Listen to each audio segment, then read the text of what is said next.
일주일 동안 잘 지내셨습니까? 어제는 날도 좋고 또 평소 때 제가 자전거 타는 것을 좋아해서 교회 오는데 차를 안 타고 자전거를 타고 여기까지 왔다가 갔습니다. 그 덕에 얼굴이 조금 이게 탔습니다. 벌겋게. 근데 자전거를 타는 걸 되게 좋아하는데 자전거를 타면서 이 길을 잘 모르니까 그 요즘 스마트폰에 내비게이션이 잘 나옵니다. 거기에 자전거로 가는 길 이래서 딱 맞춰 놓으면 방향을 이야기를 해줍니다.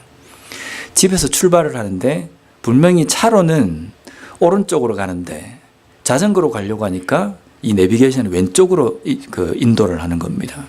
이상한데 교회하고 좀 멀어지는 것 같은데 왜 여기를 가야 되지? 근데 제가 길을 모르니까 이 내비게이션이 시키는 대로 가야 되는 겁니다. 그래서 한 40분 정도 자전거를 타고 여기까지 왔습니다. 딱 도착을 해서 느끼는 거는 제가 길도 모르는데 여기까지 올 수 있었던 것은 내비게이션 덕택입니다.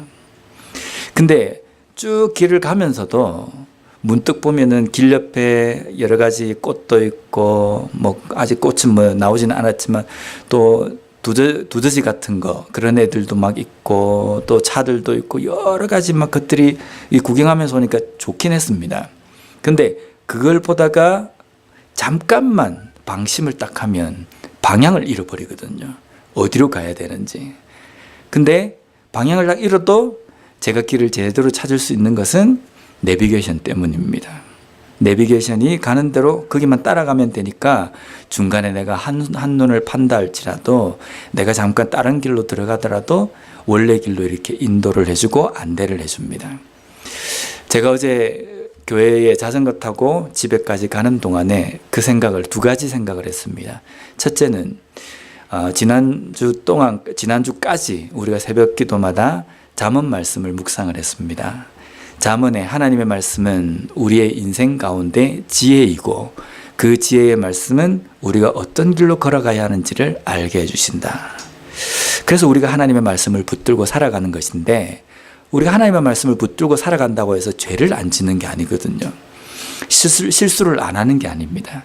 근데 실수를 하는 삶을 산다 할지라도 우리가 제대로 길을 걸어갈 수 있는 이유는 하나님의 말씀을 붙들고 살기 때문이다라는 겁니다. 아멘. 두 번째는 어디를 가든지 내가 왜 가야 되고 목적이 어디인지를 잊고 가면 그냥 그 과정 속에서도 내가 무엇을 하는지를 잊어버리게 되겠구나라는 생각이 들었습니다. 오늘 우리가 예배를 위해서 모였습니다. 왜 와야 되는가? 왜 여기에 앉아 있는가? 여기에 앉아서 우리가 뭘 하려고 하는가? 이걸 우리가 잊어버리면요. 그냥 내게 여기 와서 그냥 잠깐 앉아있다가 일어서는 식 그렇게 돼버리는 겁니다. 우리가 무엇을 하든지 내가 오늘 뭘 하는지 내가 여기에 왜 있는지 목적성 왜 우리가 여기에 있고 왜 우리가 이것을 하는지에 대해서 잊지 않는 삶이 필요하다는 겁니다. 왜 이 말씀을 드리냐면요. 오늘 본문 말씀이 그런 내용이기 때문입니다. 제가 한국에 있을 때 한 연예인이 그 부산에 있는 남포동이라는 곳에 왔나 봅니다. 그래서 제가 무슨 볼일 때문에 거기에 나갔는데 수많은 사람들이 도로와 인도를 꽉 메우고 있는 겁니다. 도대체 누가 왔길래 그리고 어떤 연예인인지 제가 확인도 못했습니다. 너무 많은 사람들이 있어가지고요. 근데 사람들이 운집을 했는데 어느 정도까지 됐냐면요. 길 옆에 이 중형 세단들이 주차가 되어 있었는데 사람들이 밀치니까 이 주차되는 세단이 움직이는 겁니다. 사람들이 밀치는 그것 때문에요. 제가 놀랐습니다. 그걸 보면서. 사람의 힘이 저렇게까지 크구나.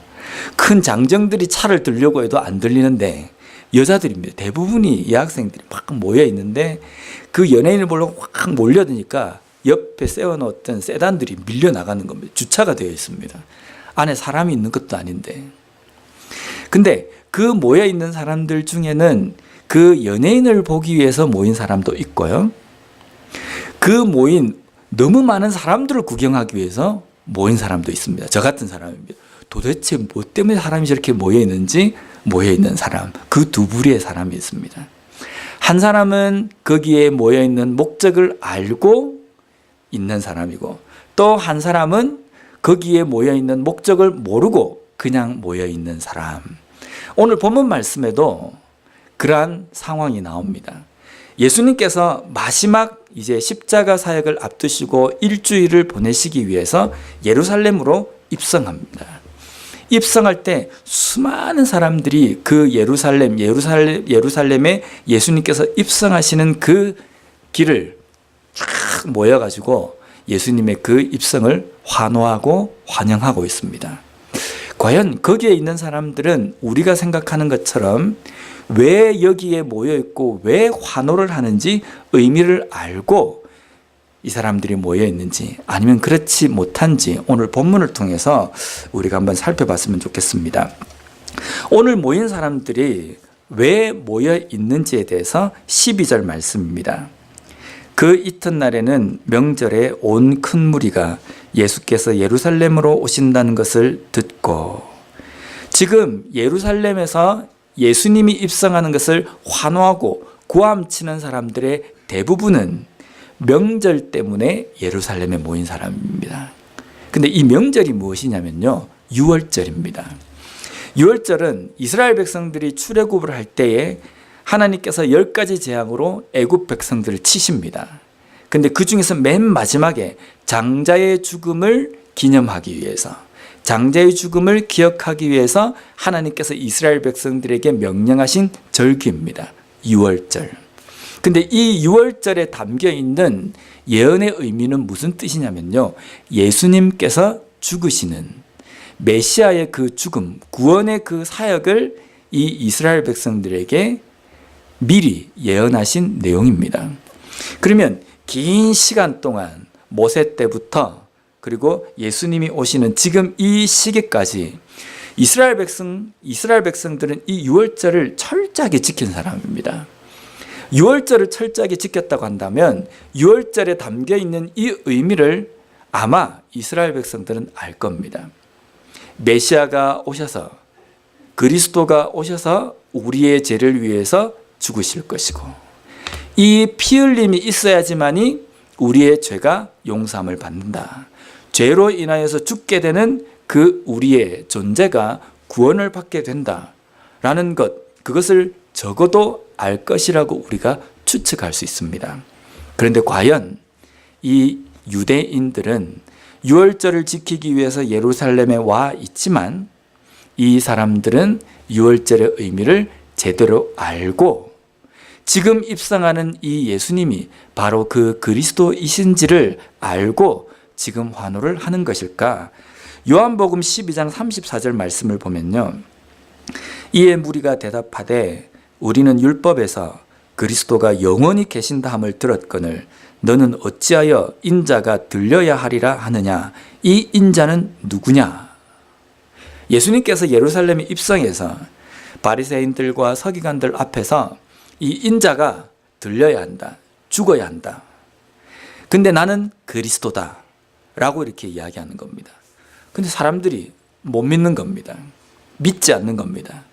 왜냐하면 우리가 알고 있는 그리스도는, 율법에 예언되어 있는 그리스도는 영원히 계신다고 했는데 왜 너는 자꾸만 죽어야 된다고 하느냐? 그럼 죽는다고 한다면 진정한 그리스도가 아니다라는 겁니다. 유대인들이 알고 있는 그리스도는 하나님께서 선지자들을 통해서 예언하신 내용들을 통해서 알게 된 겁니다. 근데 유대인들이 그리스도는 영원히 계신다라는 이것을 자신들이 믿고 붙든 이유는 이사야서 9장 6절 말씀 때문입니다. 여기에 보면 메시아에 대해서 예언한 내용인데요, 이는 한 아기가 우리에게 낳고 한 아들을 우리에게 주신 바 되었는데 그의 어깨에는 정사를 메었고 그의 이름은 기묘자라, 모사라, 전능하신 하나님이라, 영전하시는 아버지라, 평강의 왕이라 할 것이라. 멋있지 않습니까? 왕으로 모든 권력, 세상의 모든 권세를 어깨에 짊어지신 그 아기가 온다, 메시아가 온다라는 겁니다. 메시아는 기름 부음 받은 자입니다. 구약 히브리어로 메시아고 그리스도는 똑같은 기름 부음은 자는데 헬라어로 그리스도입니다. 그래서 메시아, 그리스도는 똑같은 말입니다. 이 메시아가 이 땅에 오는데 그는 세상에 있는 모든 권세를 등에 짊어지고 오신다는 겁니다. 그래서 이스라엘 백성들은 이 메시아를 기다리는 겁니다. 왜 기다리겠습니까? 왕으로 휘황찬란하게 입장을 해서 유대인들을 보호를 하는, 세상의 그 어떠한 왕보다 더 위대한 왕으로 이 땅에 오신다는 것을 그들이 마음속에 붙들고 있는 겁니다. 맞긴 맞지 않습니까? 그런데 유대인들은 이 이사야 9장 6절 말씀만 생각했지, 하나님께서 이사야 53장에 나와 있는 그가 메시아가 이 땅에 와서 어떻게 하나님의 백성들을 구원할 것인지에 대해서는 귀담아 듣지 않았던 겁니다. 이사야 53장에는 뭐가 나와 있습니까?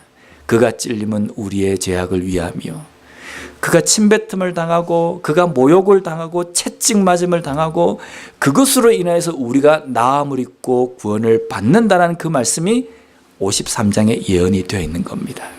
그럼 결국은 그리스도가 이 땅에 세상의 모든 권세를 가지고 오시지만 오셔서 우리 인간을 구원하실 때에는 핍박받고 침뱉음을 당하고 또 죽임까지 당하는 것이다 라는 것을 그들은 깨닫지 못한 겁니다.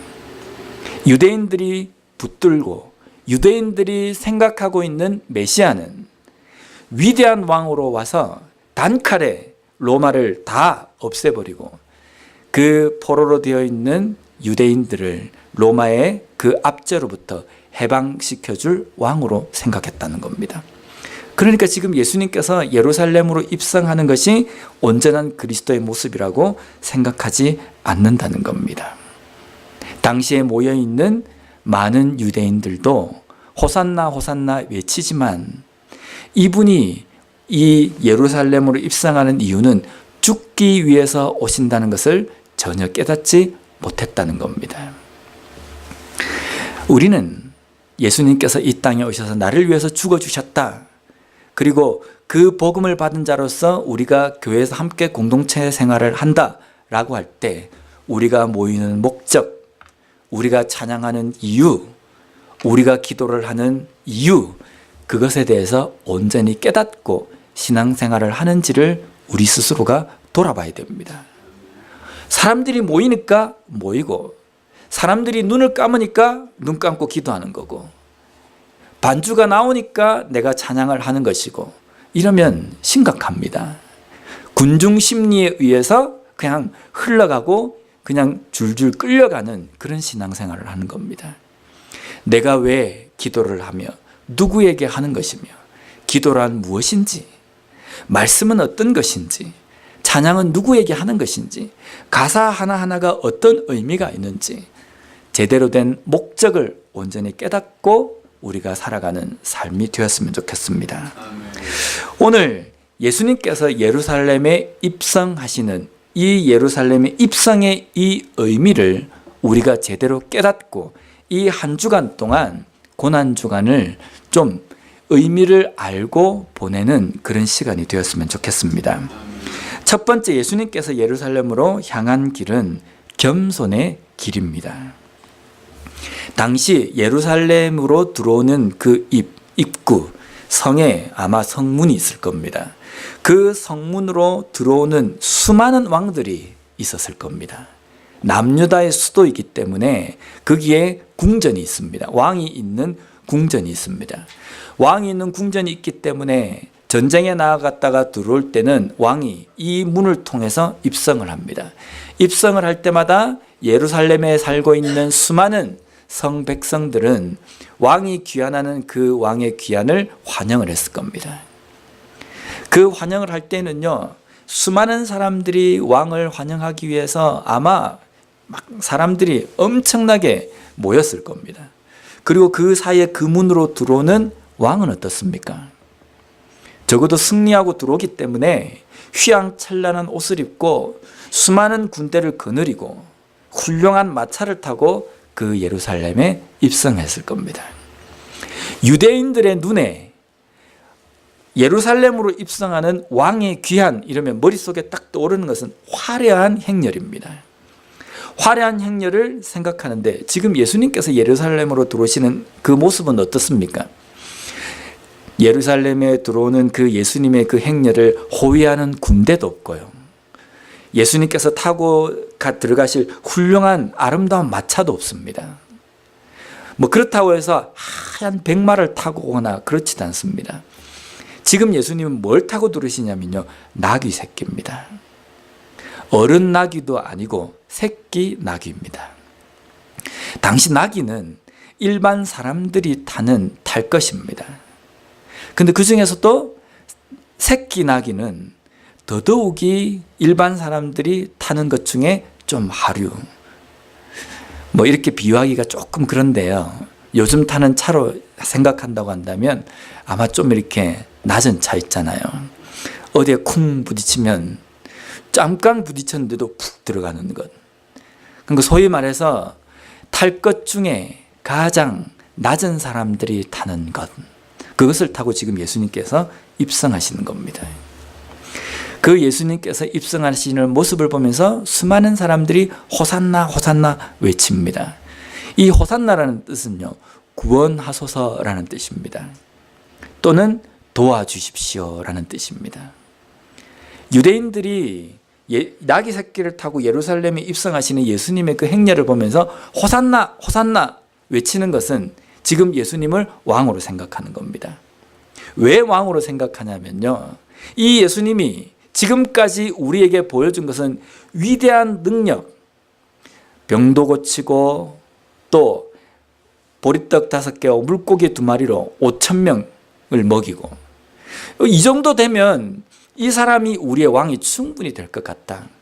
그래서 이 사람이 왕이 되면 이 로마로부터 우리를 구원해 줄 것이다. 이 기대가 있기 때문입니다.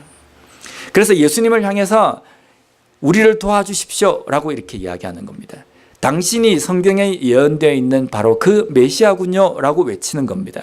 그런데 초두에 말씀드린 것처럼 지금 유대인들이 메시아라고 외칠 때에 이 메시아는 50%만 그들이 예언되어 있는 메시아에 대해서 가지고 있는 생각이지 100%가 아니었다는 겁니다. 그래서 지금 예수님께서 입성할 때 나귀 새끼를 타고 들어오시는 모습을 보면서 아마 의아해했을 겁니다. 말을 타고, 적어도 마차를 타고, 뒤에는 제자들이 칼을 차고 이렇게 입장할 것 같았는데 나귀 새끼를 타고 왔다는 겁니다. 나귀 새끼를 타고 메시아가 이 예루살렘에 입성할 것이라는 것은 스가랴 9장 9절에 예언되어 있습니다. 제가 한번 읽어보겠습니다. 시온에 따라 크게 기뻐할지어다. 예루살렘에 따라 즐거이 부를지어다. 보라, 내 왕이 내게 임하시나니 그는 공의로우시며 구원을 베푸시며 겸손하여 나귀를 타시나니 나귀의 작은 것 곧 나귀 새끼니라. 정확하게 묘사되어 있지 않습니까? 나귀 새끼를 타고 이 땅에 오실 것이다. 그러면 지금 예수님께서 예루살렘에 입성하시는 이 모습은 분명히 스가랴 선지자를 통해서 예언되어 있는 메시아 그리스도이십니다. 그런데 그 메시아 그 그리스도가 왜 하나님께서는 나귀 새끼를 타고 오신다고 예언되었다고 말씀하셨는지 그 의미를 깨닫지 못하고 있는 겁니다. 예수님께서 나귀 새끼를 타고 입성하신 것은 예수님께서 검소한 모습을 보여주시기 위해서 하신 것이 아닙니다. 예수님께서 겸손의 왕으로 이 땅에 오셨다는 것을 우리에게 보여주시기 위해서입니다. 지금 예수님은 예루살렘에 입성하시면서 유대인들을 자기의 백성으로 휘어잡고 그들의 머리 위에 군림하시기 위해서 오신 것이 아니라 섬기기 위해서 오셨다는 것을 보여주시는 겁니다. 이 섬기심과 이 겸손은 사람들에게 겸손하고 사람들을 섬기기 위한 어떤 것이 아니라 죽음으로 섬기기 위해서라는 겁니다. 생각해 보십시오. 어떻게 신이 인간을 위해서 죽을 수 있습니까? 세상에 그 어떠한 신이 지금 우리의 이 인간의 역사상 우리가 지어낸 어떤 이야기나 신화 이런 내용에 볼 때 어떤 신이 인간을 위해서 죽습니까? 죽을 수 없습니다. 신 스스로도 그렇게 하려고 해도 하실 수 없을 겁니다. 그런데 하나님은 하셨습니다. 하나님은 신이심에도 불구하고 모든 것을 내려놓으시고 인간의 몸을 입고 이 땅에 오셨습니다. 이것을 기적 중의 기적이라고 이야기합니다. 근데 그 기적 중의 기적으로 인간의 몸을 입고 이 땅에 오셨지만 거기에 더해서 죽었습니다. 무엇을 위해서 죽었냐면 인간을 위해서요. 인간의 지워질 수 없고 해결되어질 수 없는 죄를 위해서 죽어주기 위한 겁니다. 이것은 도무지 있을 수 없는 일입니다. 있을 수 없는 일을 하나님께서는 하셨습니다. 이것을 나귀 새끼의 모습을 통해서 보여주시기를 원하신 겁니다. 예루살렘에 입성하시는 예수님의 그 행보는 결코 화려하지도 위대해 보이지도 않습니다. 하지만 그의 그 죽으심으로 말미암아 그 세상의 그 어떠한 영광보다 큰 영광을 우리가 받게 되었다는 겁니다. 모양은 볼품없는 입성이었지만 그 입성은 위대한 그 어떠한 왕보다 영광스러운 입성이라는 겁니다. 두 번째로 예수님의 입성은 기쁨의 길입니다. 스가랴 선지자를 통해서 예언된 말씀에 보면 이렇게 이야기합니다. 시온에 따라 크게 기뻐할지어다. 예루살렘에 따라 즐거이 부를지어다. 여기 보면 시온의 딸, 예루살렘의 딸이라고 부르는 것은 하나님께서 하나님의 백성들을 부르는 겁니다. 하나님의 백성, 나의 백성들아, 메시아가 입성을 할 때 너희들은 절대로 두려워할 필요가 없느니라. 너희들은 기뻐하고 즐거워할 일이니라 라는 겁니다. 실제 예수님께서 예루살렘으로 입성하시는 그 입성에는 심판과 영광이 함께 있습니다. 무엇에 대한 심판입니까? 악한 권세에 대한 심판입니다. 죄로 인하여서 얽매여 있던 인간들을 그 죄로부터 해방시켜 주시기 위해서입니다. 해방시켜 주시기 위해서는 그 인간을 얽어매고 있던 그 악한 권세를 깨트리셔야 되는 겁니다. 그 깨트리시기 위해서 예수님께서는 예루살렘에 입성하신 겁니다. 그러면 예수님의 그 입성에 벌벌벌 떠는 사람도 있고 즐거이 외치고 기뻐하는 사람도 있습니다. 어떤 사람들이 벌벌벌 떱니까? 악한 권세는 벌벌벌 떱니다. 왜냐하면 그 권세를 깨뜨리기 위해서 지금 오시는 것이기 때문입니다. 아마 사탄은 난리가 났을 겁니다. 이제 끝났다. 난리가 났을 겁니다. 하지만 그 입성에 즐거워야 될 사람들은 바로 우리라는 겁니다. 왜냐하면 예수님의 그 입성으로 인하여서 우리가 오랜 또 앞으로도 절대로 해결되어질 수 없는 그 죄로부터 해결되고 회방되는 일이 일어나기 때문입니다. 우리가 이 땅 가운데서 기뻐하고 즐거워해야 될 이유는 무엇입니까?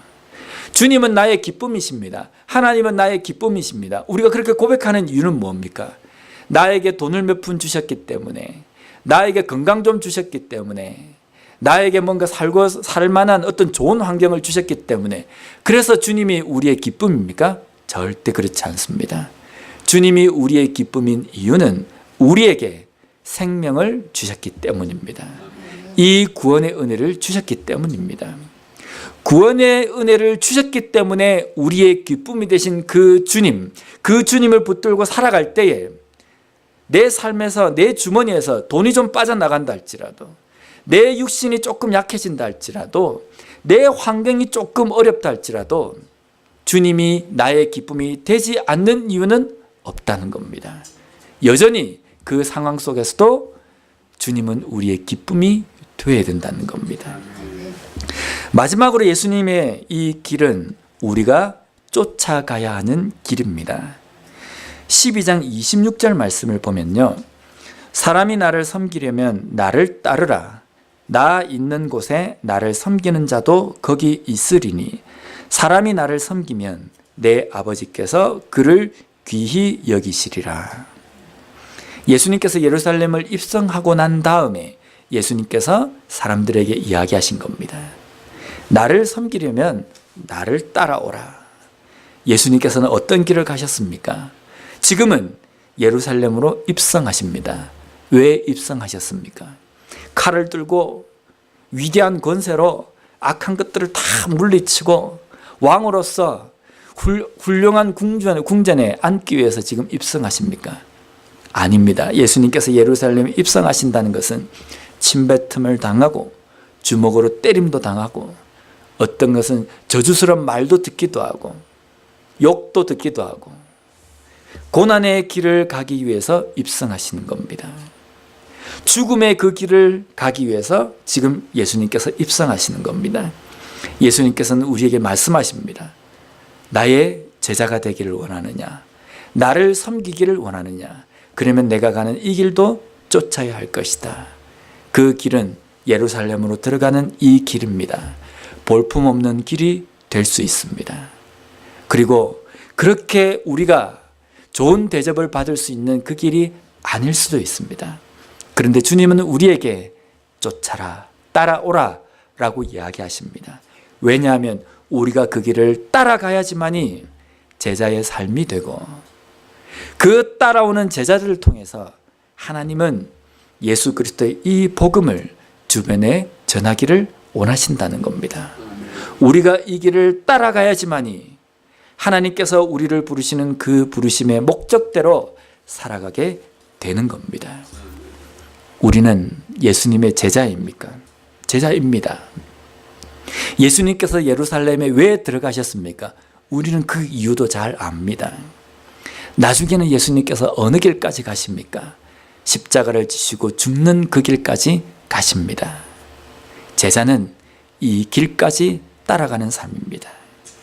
예루살렘에 입성하는 환호의 자리만 있는 것이 아니라 예수님을 대접하고 예수님을 환영하기 위해서 자기 집으로 초청하는 그 사람, 그 길까지 가는 것이 제자가 아니라 예루살렘 입성부터 고난받고 핍박받고 죽음의 그 자리까지 가는 것이 진정한 제자의 자리입니다.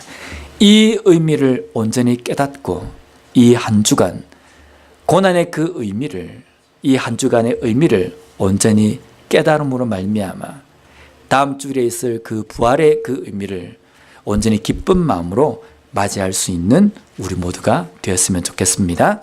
기도하겠습니다.